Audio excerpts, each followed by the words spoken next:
다같이 사도신경 하심으로 2024년 8월 28일 수요기도회를 시작하겠습니다. 나는 전능하신 아버지 하나님 천지의 창조주를 믿습니다. 나는 그의 유일하신 아들 우리 주 예수 그리스도를 믿습니다.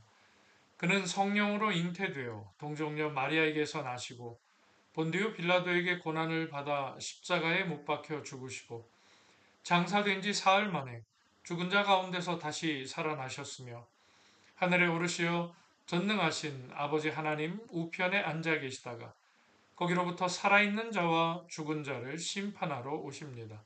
나는 성령을 믿으며 거룩한 공교회와 성도의 교제와 죄를 용서받는 것과 몸의 부활과 영생을 믿습니다.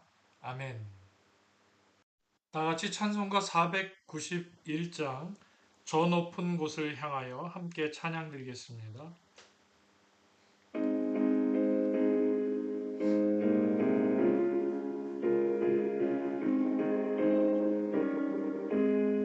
저 높은 곳을 향하여 날마다 나아갑니다. 내 뜻과 정성 모아서 날마다 기도합니다.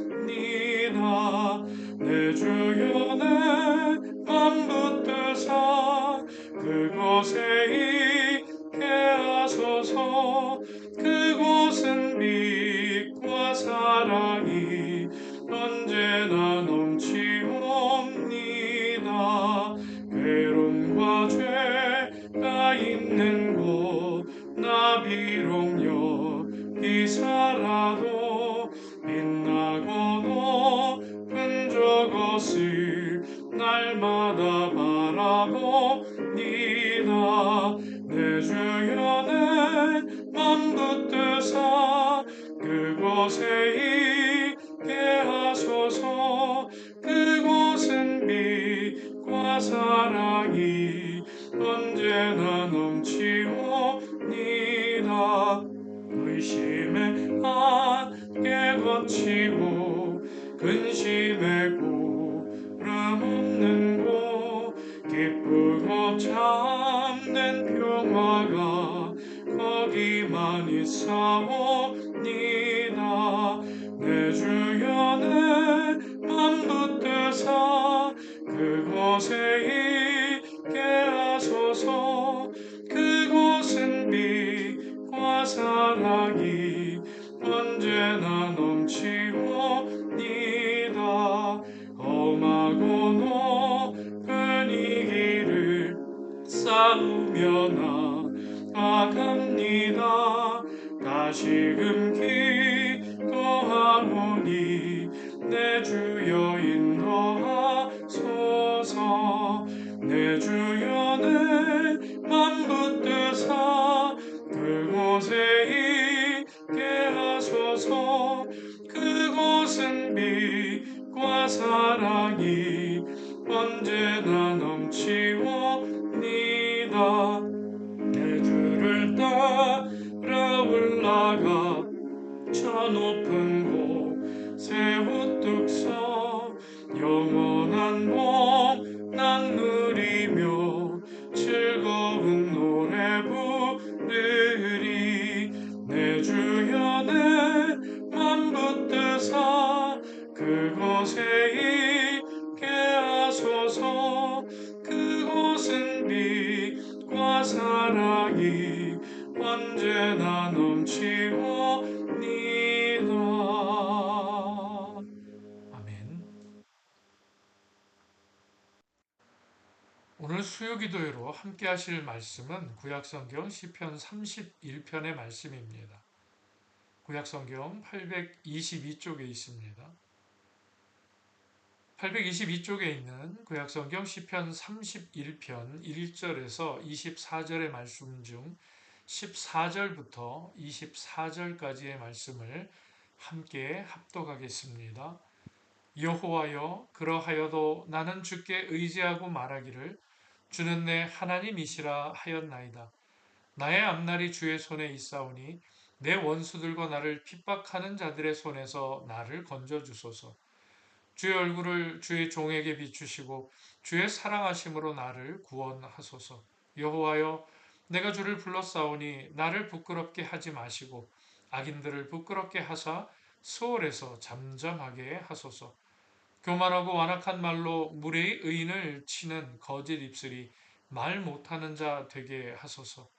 주를 두려워하는 자를 위하여 쌓아두신 은혜, 곧 주께 피하는 자를 위하여 인생 앞에 베푸신 은혜가 어찌 그리 큰지요. 주께서 그들을 주의 은밀한 곳에 숨기사 사람의 꾀에서 벗어나게 하시고 비밀이 장막에 감추사 말다툼에서 면하게 하시리이다. 여호와를 찬송할지어다. 견고한 성에서 그의 놀라운 사랑을 내게 보이셨음이로다. 내가 놀라서 말하기를 주의 목전에서 끊어졌다 하였사오나 내가 주께 부르짖을 때에 주께서 나의 간구하는 소리를 들으셨나이다. 너희 모든 성도들아 여호와를 사랑하라. 여호와께서 진실한 자를 보호하시고 교만하게 행하는 자에게 엄중히 갚으시느니라. 여호와를 바라는 너희들아 강하고 담대하라. 아멘. 이 말씀은 살아계신 하나님의 말씀입니다. 자, 오늘 시편 31편 본문의 표제어에는 다윗의 시 인도자를 따라 부르는 노래라고 되어 있습니다. 같은 표제어로 되어 있는 시들을 이전에도 우리가 함께 살펴봤었는데요. 그러니까 다윗이 고난을 당할 때 하나님께 올려드렸던 시자 기도가 그 이후에 공동체의 노래가 되었고 또 회중 찬양이 되었으며 그것이 곧 하나님의 말씀이 되게 됩니다. 여러분, 우리가 고난당할 때 하나님께 올려드리는 기도와 찬양이 결코 의미가 없지 않습니다. 만약 그것이 글로 남겨지면 자손들에게, 지인들에게도 어떤 의미로 남게 된다라는 거죠. 자, 1절이 이렇게 증거합니다. 여호와여, 내가 주께 피하오니 나를 영원히 부끄럽게 하지 마시고 주의 공의로 나를 건지소서. 아멘. 내가 주께 피하오니, 내가 주님께 피한다는 이 표현은 시편에서 자주 사용되는 표현입니다. 다윗은 피할 수밖에 없는 상황, 즉 어떤 고난의 과정을 많이 겪었다는 의미로 볼 수 있지요. 자, 그러나 중요한 것은 다윗은 피할 곳이 오직 하나님이라는 것을 정확하고도 분명하게 알고 있었다는 것이 중요합니다. 우리가 피해야 할 상황을 당할 때 어떻게 피하느냐보다 어디로 피하느냐가 사실 더 중요합니다. 이 닭이 독수리나 매와 같은 맹금류의 먹이가 되는 것을 피하기 위해서 아무리 열심히 심지어 목숨을 걸 정도로 자신의 머리로 모래바닥을 파서 거기에 머리를 넣고 양쪽 눈을 아무리 불끈 감을지라도 소용이 없는 노릇이기만 합니다. 사실 머리를 더 깊이 감추면 감출수록 더 쉬운 먹잇감이 되게 되지요. 우리가 어려운 상황에 처하게 되었을 때 처음에는 하나님을 신뢰하는 듯 하다가 이내 곧 실망하고 다른 방편을 찾는 경우가 사실 많습니다. 그러나 오늘 본문 속에서 한결같이 하나님을 의뢰하는 다윗의 모습은 정말 우리가 본받을 만한 모습이기만 합니다. 자, 그렇다면 다윗은 하나님을 어떤 분으로 여기고 있었기에 하나님께로 피한다고 고백하고 있는 것일까요? 3, 4절에서 그가 이렇게 증거합니다. 우리 같이 읽겠습니다. 주는 나의 반석과 산성이시니 그러므로 주의 이름을 생각하셔서 나를 인도하시고 지도하소서. 그들이 나를 위하여 비밀이 친 그물에서 빼내소서. 주는 나의 산성이시니이다. 아멘. 자, 우리 성경에는 생략되어 있지만 히브리어 성경 원문에는 3절 서두에 이유를 뜻하는 접속사 이 키라는 단어가 놓여 있습니다. 그러니까 이것이 왜냐하면이라는 의미인데요.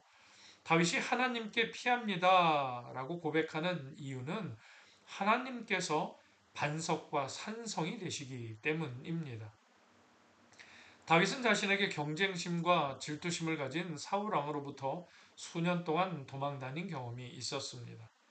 그래서 다윗은 반석과 산성의 장단점에 대해서 잘 알고 있었을 것입니다. 다윗이 사울이 보낸 군인들이 쫓아올 때 피할 곳이 없다고 생각했는데 마침 주변에 큰 바위가 있어서 그 뒤에 숨어서 위험해서 벗어나게 되었을 때 그 바위를 그곳에 두신 하나님께 아마도 깊이 감사를 드렸을 것입니다. 만약 그 바위가 없었다면 자기가 틀림없이 사울이 보낸 군사들에게 잡혔겠다고 생각했을 것이지요. 또한 거기에 숨어 있으면서 그는 얼마나 두려워 떨었겠습니까? 만약 사울의 군대가 나를 발견하면 어떡하나? 내가 이 주위에 숨은 줄을 알고 군사들을 주둔시키면 내가 어떻게 도망을 가나 등등을 그는 생각했을 것입니다.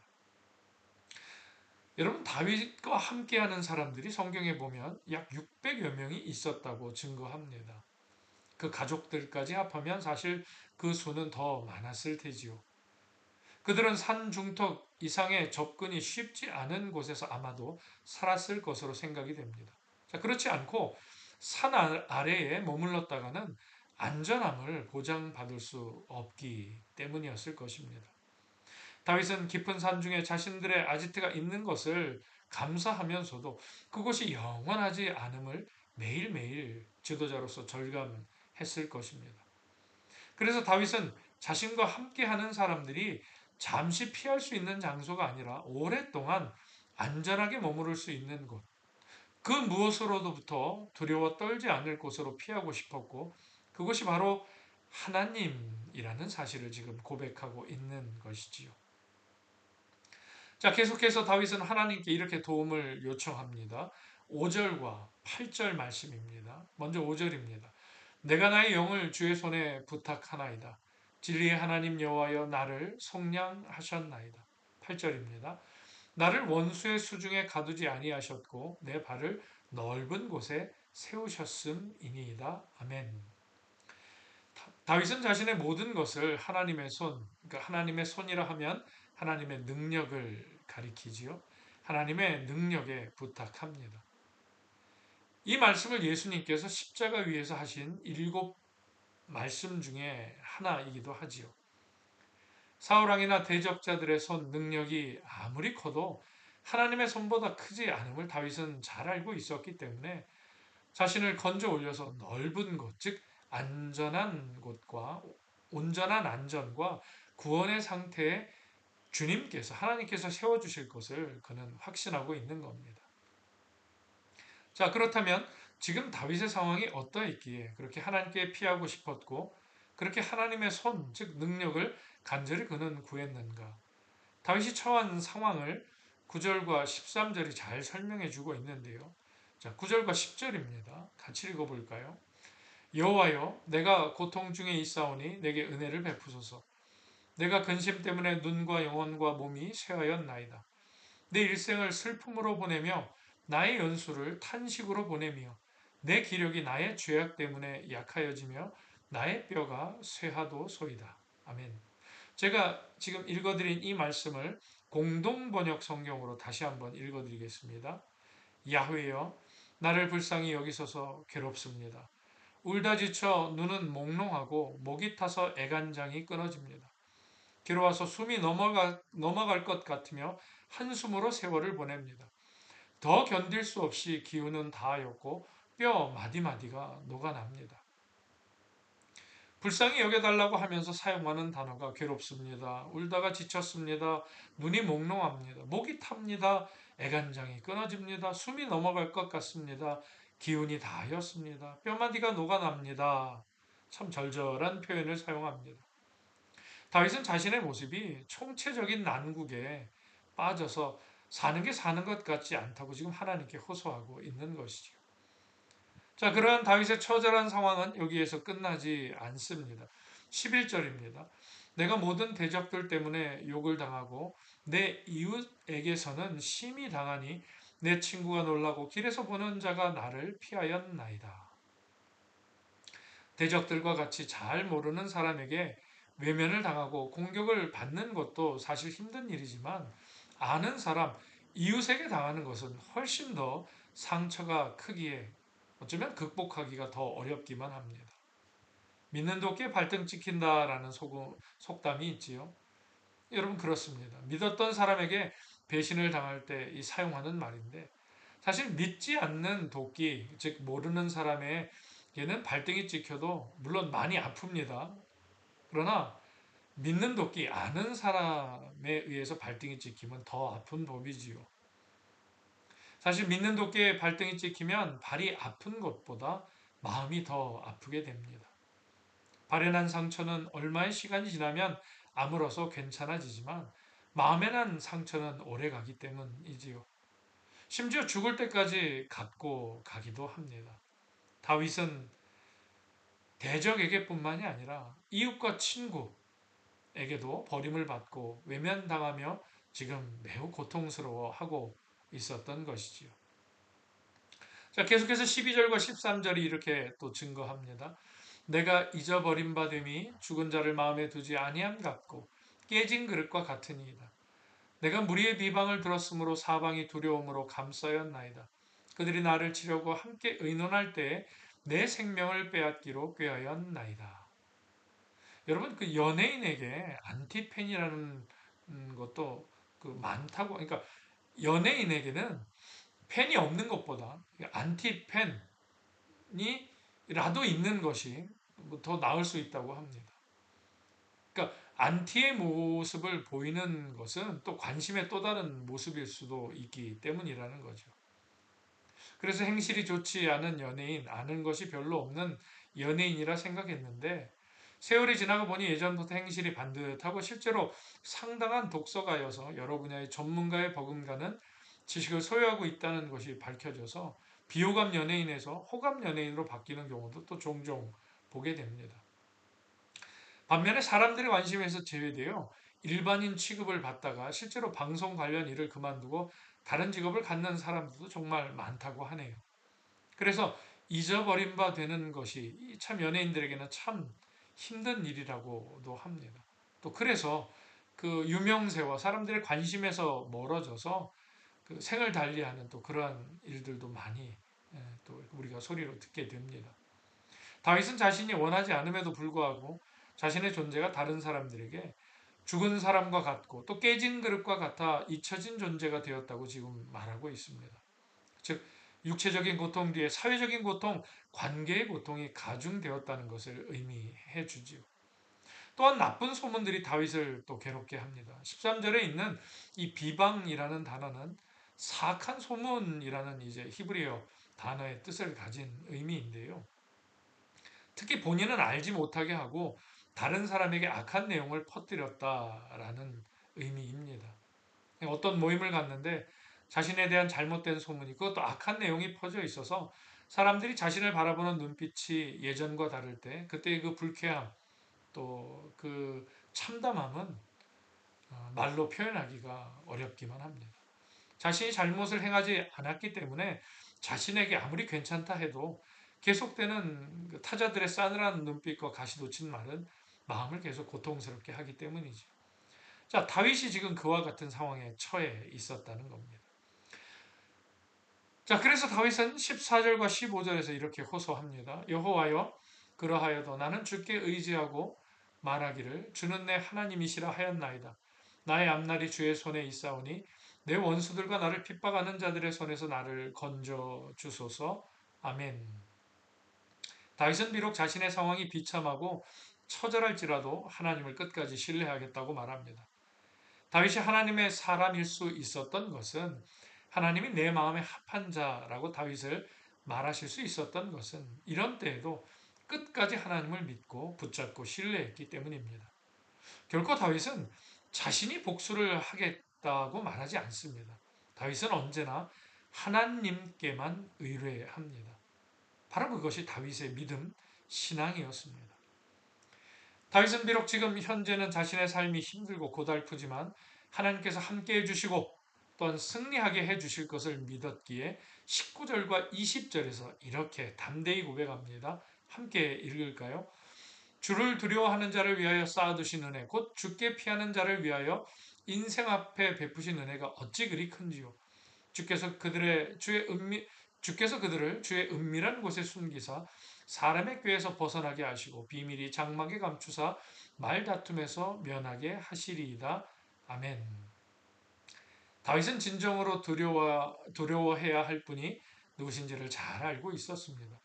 주변에 아무리 반대자와 대적자들이 많아도 그들을 두려워해야 하는 것이 아니라 하나님만을 두려워해야 한다는 것을 잘 알고 있었기 때문이죠. 그리고 그 하나님 안에 있는 것이 얼마나 큰 은총인지도 그는 알았습니다. 우리의 삶과 신앙에 하나님을 두려워하면, 즉 경외하면 세상에 있는 그 무엇도 두렵지 않게 됩니다. 반면에 하나님을 두려워하지 않으면, 경외하지 않으면 세상에 있는 그 무엇도 두렵지 않는 것이 없게 된다라는 사실을 우리도 잊지 말아야 하겠습니다. 그래서 다윗은 동일하게 믿음의 길을 걷는 우리 모두에게, 오고 오는 세대의 모든 믿음의 사람들에게 23절과 24절을 통해 이렇게 권면합니다. 너희 모든 성도들아 여호와를 사랑하라. 여호와께서 진실한 자를 보호하시고 교만하게 행하는 자에게 엄중히 갚으시느니라. 여호와를 바라는 너희들아 강하고 담대하라. 아멘. 하나님을 사랑하고 하나님만을 바라보라고 그는 말합니다. 그것보다 바른 믿음이 없고 그것보다 인생을 더 바르게 살아가는 것이 없기 때문입니다. 인간적으로 보면 다윗은 인생의 굴곡이 참 많았습니다. 그의 인생은 어쩌면 실패로 점철되어 있다고 해도 과장이 아닐 것입니다. 그렇지 않습니까? 사무엘 선지자가 차기 왕으로 세울 사람에게 기름을 붓기 위해 다윗의 집을 찾았을 때 아버지 이새는 다른 아들은 모두 불러냈지만 막내 다윗은 그 자리에 부르지 않았습니다. 아버지 이새가 보기에는 다윗은 왕이 될 사람이 아니었다라는 거죠. 자식과 부모의 관계에 실패했던 것입니다. 또 골리앗과 싸우기 전에 형들에게 아버지의 부탁으로 먹을 것을 갖다 주러 갑니다. 하지만 큰형 엘리압에게 들었던 말은 이 전쟁터까지 먹을 걸 가지고 와줘서 고맙다가 아니라 들판에 있는 몇 마리도 안 되는 양은 누구에게 떠맡고요 놓았냐? 이 건방지고 고집센 녀석아, 내가 전쟁 구경을 하려고 내려온 것을 누가 모를 줄 아느냐? 라는 참 이상한 꾸지람을 듣게 됩니다. 형제 관계에도 실패했던 거지요. 또 다윗은 미갈과 결혼하여 사울왕의 사위가 됩니다. 하지만 장인이 사위에게 질투심을 가져 사위를 죽이겠다고 가엾 뽑은 군사 3천 명을 데리고 잡으러 온 곳으로 다니게 됩니다. 그리고 아내인 미갈도 남편을 이해하지 못하죠. 임금과 신하의 관계도 부부의 관계도 성공하지 못했던 겁니다. 그뿐만이 아닙니다. 후의 아들 암논이 다말을 겁탈하고 압살롬이 그 일을 빌미로 암논을 죽이게 되며 그래서 압살롬은 아버지를 왕위에서 몰아내겠다고 또 쿠데타도 일으키게 됩니다. 다윗 자신이 아들일 때도 부모와의 관계에서 실패했는데 부모가 되어서 자식과의 관계에도 실패하게 된 것이죠. 자, 이러한 실패들은 다윗으로 하여금 더욱 또렷하게 하나님만을 바라보게 해주는 은혜의 통로가 되게 됩니다. 즉, 그 모든 인생의 실패는 실패가 아니라 다윗을 하나님께 끊어지지 않게 메어주는 은혜의 쇠사슬이 되었다는 것이죠. 말씀을 정리하겠습니다.